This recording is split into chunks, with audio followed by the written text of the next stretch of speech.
Ele sempre dizia isso constantemente: se Deus fizer, ele é Deus, e se ele não fizer, ele continua sendo Deus. E assim ele serviu o Senhor até o tempo em que Deus chamou ele.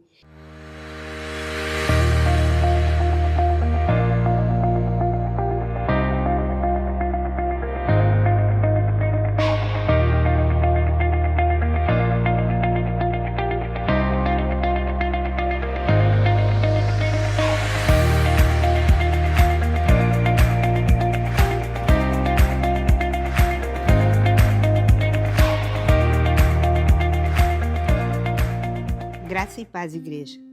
Nessa noite eu quero compartilhar com a igreja, com os irmãos, alguma coisa do muito que Deus tem feito na minha vida, nesses 47 anos em que eu sirvo o Senhor nessa denominação. Sou grata a Deus porque Ele tem feito grandes coisas, tem passado por muitas vitórias o Senhor tem me dado.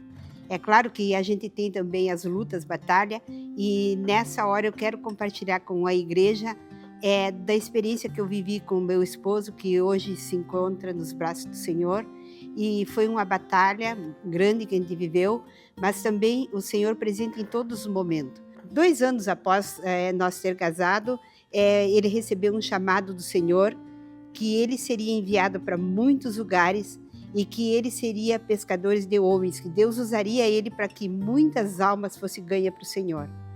Quando chegou, e ele se preparou durante uns 10 anos, ele vinha se preparando para esse chamado certo do que Deus iria fazer na vida dele. E quando chegou no ano de 2002, o nosso saudoso pastor Vanderlei chamou ele e disse para ele: meu amado, chegou a hora de tu voltar a estudar para fazer um seminário e cumprir aquilo que Deus te chamou para fazer. Tu tem o teu ministério nato, e confirmando aquilo que Deus já vinha falando. Aí ele decidiu voltar a estudar. Só que o que nós não sabíamos é que Deus queria usar a pedra bruta da maneira como ele era, na simplicidade dele, que os irmãos mais antigos que conheciam sabiam como ele era. E naquele segundo dia de aula, ele teve uma convulsão na rua e ficou, não se sabe quanto tempo convulsionando, não se sabe quanto tempo. Só o que nós sabemos é que quando fomos chamados no hospital, e quando cheguei no hospital 9 horas da noite, a informação que tivemos é que ele estava na UTI, que ele tinha chegado no hospital carregado por 2 jovens num carro branco que não quiseram se identificar e deixaram ele na porta do hospital. Nós sabemos cremos que essas pessoas foram anjos que o Senhor colocou no caminho dele, porque nós não sabemos quem era. E quando chegamos lá, para surpresa nossa, pensava, eu e o meu irmão que foi comigo, que era algum mal-estar, que nada mais do que isso. Mas quando chegamos, ele estava na UTI, estava em coma profundo. Foi o que o médico disse. Mandou que eu entrasse, chamasse ele, tentasse a minha voz trazer ele de volta, e eu gritei, chamei, e não aconteceu nada. Meu irmão voltou correndo na igreja, porque o culto estava acabando, pediu uma intercessão da igreja, e o povo clamou. Quando terminou, no final daquele culto, quando o pastor Elias saiu e foi lá orar por ele, pediu para entrar na UTI, orou, e quando terminou de orar, ele voltou do coma. Porque Deus tinha um propósito na vida dele, Deus queria fazer. E a partir daquele momento nós começamos a viver experiências que jamais pensamos que viveríamos. No outro dia, pela manhã, foi feito os exames. Quando recebemos o resultado dos exames, ele estava com um tumor no cérebro. E ali começou a nossa batalha. Disse o médico para nós que no máximo, ele viveria 4 anos. Mas o Senhor acrescentou mais e deu 13 anos ainda a partir daquele dia na vida dele, de muitos milagres, muita batalha, mas muito milagre. Começou a nossa batalha naquele dia e foram 7 cirurgias no cérebro. Todas elas, a cada uma o médico me chamava, fazia eu assinar os papéis, porque ele ficaria, a probabilidade dele ficar na mesa era muito grande, na mesa de cirurgia, ou ficar com sequelas graves, como ficar em cadeira de roda, como ficar em estado vegetativo, era a informação que eu recebia. Mas para a glória do Senhor, nenhuma vez ele ficou com sequela nenhuma. Quando chegava terminava a cirurgia, quando era 15, 20 dias depois que ele saía do hospital, ele já estava na igreja, louvando e glorificando o nome do Senhor. Então Deus tinha um propósito grande, Deus fez, Deus faz. Foram dias difíceis, de muita batalha, mas o Senhor sempre presente, nos abençoando, não permitindo que faltasse nada. Houve muitos milagres, Deus abriu muitas portas, tudo que parecia impossível, para nós, o Senhor ia fazendo, o Senhor ia abrindo as portas e fazendo tudo aquilo que nós precisávamos.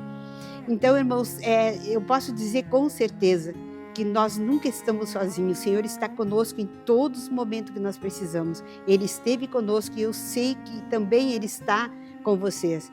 Mas eu sei que a igreja nessa hora pergunta, e o chamado dele, como ficou? Eu também perguntei isso para o Senhor. E o chamado dele? A promessa é que nos levaria a muitos lugares o Senhor nos levaria.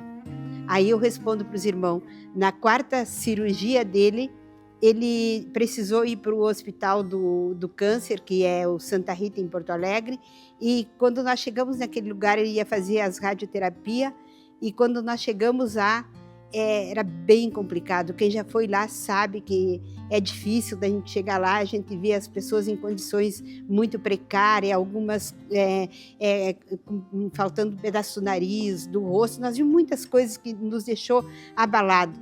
E aquele primeiro dia ele voltou para casa abatido também, mas quando foi no outro dia, ele chegou lá e ele perguntou para o Senhor, Senhor, por que eu estou aqui?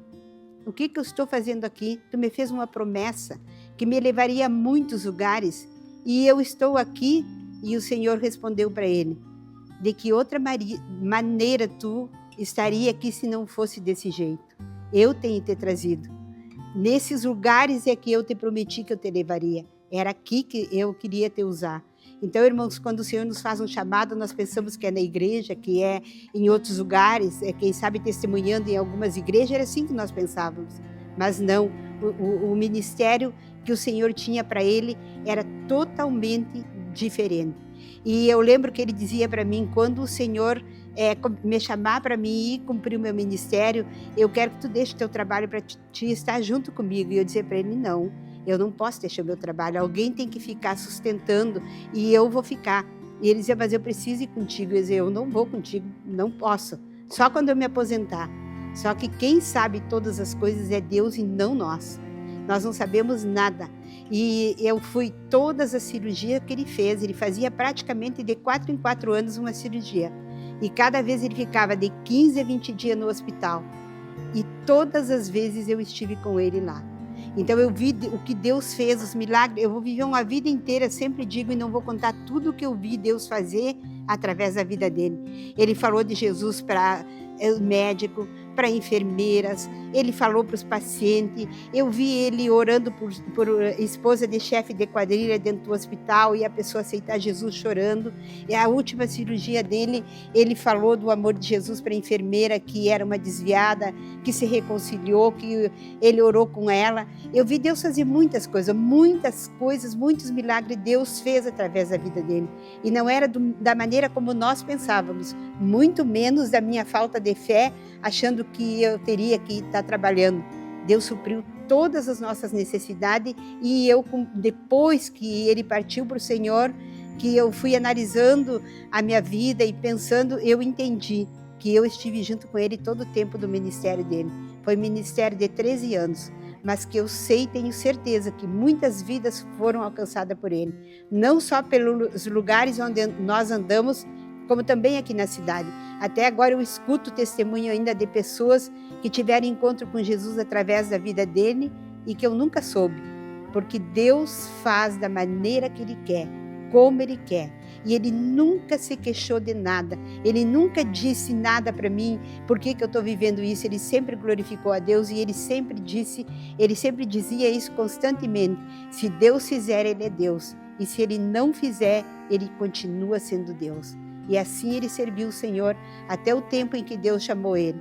Ele me dizia, cada vez que os médicos diziam as recomendações de que como ele iria ficar, ele dizia para mim, não te preocupa, porque eu não vou ficar com sequela nenhuma, porque eu tenho um trato com o Senhor, que no momento em que eu ficar com sequela, Ele vai me recolher.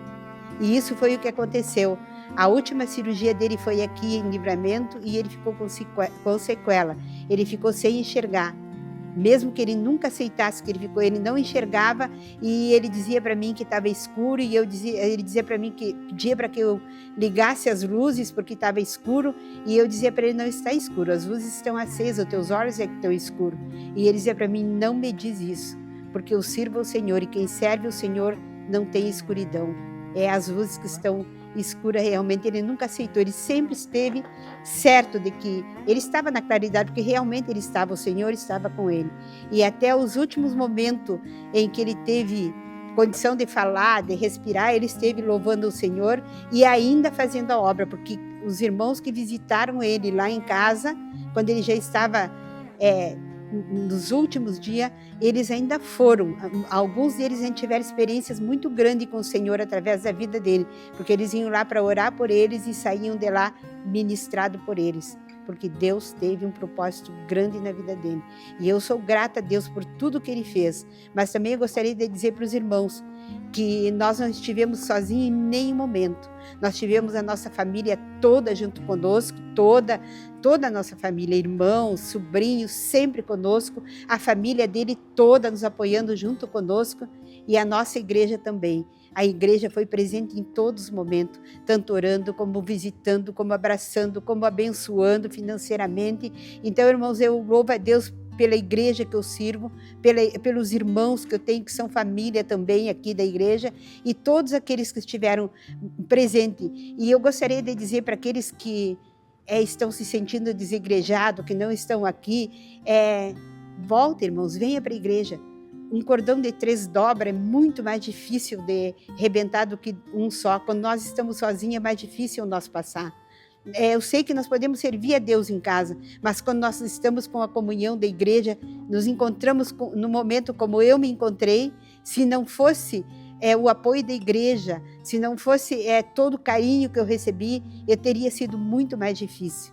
O Senhor, Ele quer nós em comunhão. E eu sou grata a Deus, mais uma vez eu digo, porque Ele foi presente em todos os momentos da minha vida. E o projeto do Senhor, o propósito do Senhor na vida do meu marido se cumpriu. Hoje ele está nos braços do Senhor. E eu sei que muito em breve nós vamos nos reencontrar também. E eu sou grata a Deus, mais uma vez, pela igreja e por tudo aquilo que Ele tem feito. Amém, irmãos?